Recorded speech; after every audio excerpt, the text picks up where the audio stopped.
Pittsburgh Steelers fans, we are delighted to be joined today by Chad Forbes. You can follow him on Twitter at NFL Draft Bites. Puts out a ton of great NFL draft information. Be sure to follow him.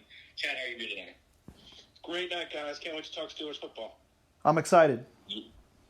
Yes, sir. So let's get into this. You put out on Twitter a while back your ideal NFL draft fits at quarterback.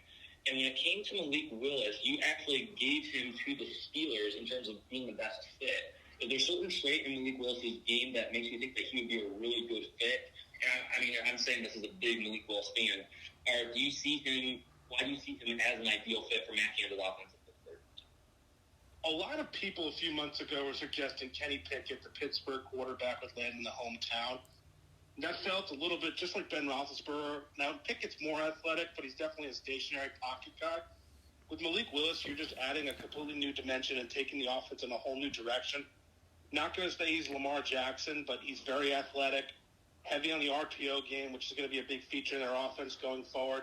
The idea of Najee, Malik Harris, Deontay Johnson, Freiermuth, it starts to get you a little bit more excited than someone like Sam Howell or Kenny Pickett. And that's just how I look at it.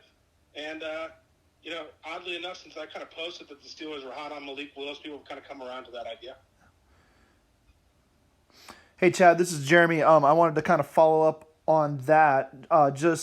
Do you think maybe Mike Tomlin and company there in Pittsburgh are kind of enamored with what Jackson can do in Baltimore, and that's why they spent some time talking to Willis at the Senior Bowl, or is that just going through the due process? Everybody does their due diligence, but when you've had a quarterback that's been just so stationary in the pocket to the point where anytime there's pressure on him, he just feels an obligation to get rid of the football. And that's been the last few years with Big Ben. That can frustrate you. And sure, you can look at like a Lamar Jackson or another mobile quarterback and say, wow, if we add that element of what we've got in Najee Harris, all of our other playmakers, that could be really interesting. And the way that his feet, he's just so athletic and he can run. He has really good vision, too, when he's downfield. You say as he's transitioning to becoming kind of a more complete NFL quarterback, those legs can be very additive, and that's an element we just haven't had in our offense for a long time. Yeah, for sure. A big concern with Kenny Pickett is hand size, and I think Jeremy and I both agree that this is a major concern for a team like the Steelers who play in inclement weather in December and January. However, a large portion of the Steelers fan base, like you said, is just infatuated with Pickett, probably because he is from Pitt, but he only played in 2 games in the past 2 seasons in sub-50-degree temperatures. How big of an issue do you think Pickett's hand size is, especially after seeing his struggles during the week of bad weather at the Senior Bowl? Certain guys come along that are outliers, and I'll bring one up in Aaron Donald, right? When he came into the draft, he was 6 feet, 280 pounds, and everybody's like, he's too small, right? So there's always outliers that come along. But when your quarterback is the way that he looks, 6'5", 230 pounds, his hand size is just such an outlier compared to really anybody in recent memory, it's got to be a concern. So, I think he's going to team like the Steelers is definitely going to have him in on the pro day and see how he does on the wet football. And I like Pickett as a prospect, but the hand size is definitely concerning, and each team will look at it differently. So, along the lines of Steelers needs this year, I saw on your Twitter that or your profile you are permanently worried about 32 teams O-line. So the Steelers offensive line must give you some nightmares then, if that's the case. Do you like a specific direction in the free agent market for Pittsburgh to go at O-line? They're not going to be able to rebuild that offensive line in free agency because they're starting with nothing.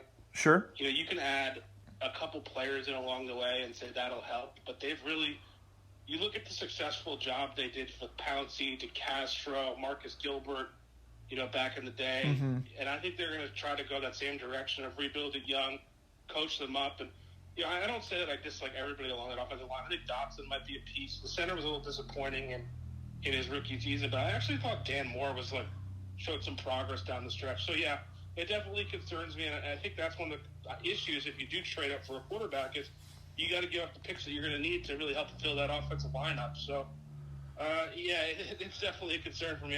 Some of the guys they had starting, who was the left guard they had? What was his name? The left guard? Hausner? Oh. Hausner? He came in at center when Kendrick Green was injured.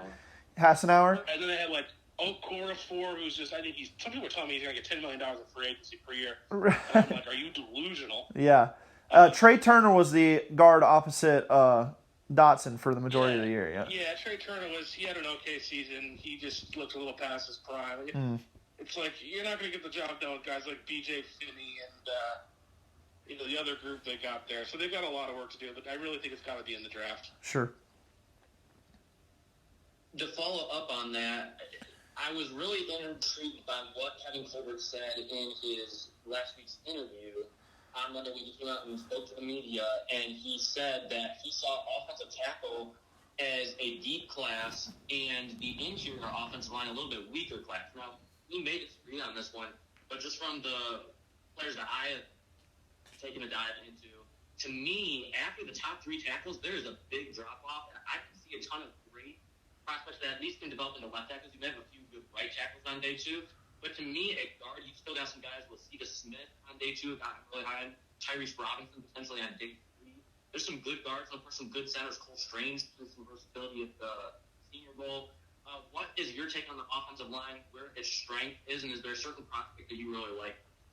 I'm very high on Trevor Penning, and I put him in that first group of four tackles there with the NC State guy whose name I'm still have trouble pronouncing, Evan Neal and Charles Cross. And I like Burnett Raymond from Central Michigan. I view Darren Kennard as a right tackle. I think he can stay there. Some people project him shifting into guard. Max Mitchell's a guy from Louisiana and reminds me a lot of Mike McGlinchey. Not a great athlete, but somehow gets the job done. He started a lot of games. So I'm really actually very high on the tackle class. I think the interior line group, some people like, Donald Parham from Memphis or Cole Strange, or you mentioned. But after the top center, who's Linderbaum, there's no one that really I even think is worth a day two pick. And then the guards, I like Zion Johnson a lot, and I also think Kenyon Green. Those guys should have their names called in the top 40. But I actually do think it's a better tackle group. Now, what could kind of hurt your perspective there is there's a lot of, you could view Darren Kennard as a guard, where I say he's a right tackle. So you could say the interior class is better, but I'm looking at some guys saying he's a tackle. So I think a lot of these guys are going to be moving around. I even think Icky and Naganagu from NC State, I think he's really a left guard. So, I think it's a pretty good offensive line class. It's certainly better than ones we've seen. Last year was an okay group, but it's a pretty good group, and there's a lot of guys that have experience at the college level that should help. You mentioned Linderbaum on Twitter, I believe, potentially being moved to guard for a couple years if he were to go to a place that already has an established center. In the Steelers' case, do you think if they were to go the Linderbaum route that they would keep him at center and then move the guy they had there this last year, Kendrick Green, to the guard position where he played in college, or do you think that that's something they might do? Kendrick Green looked underpowered at center. Yes, right? Yeah, I agree. So I don't really think moving into guard helps him out much when he's going to be on less combo blocks, isolated one-on-one a lot more. The question with Linderbaum, and I ask it, it's like, say the Eagles bring back Jason Kelce, right? Sure. Or say the Jets, who have Connor McGovern at center, who they probably keep for 2022. Can he play? Both those teams then would have a hole at right guard, right?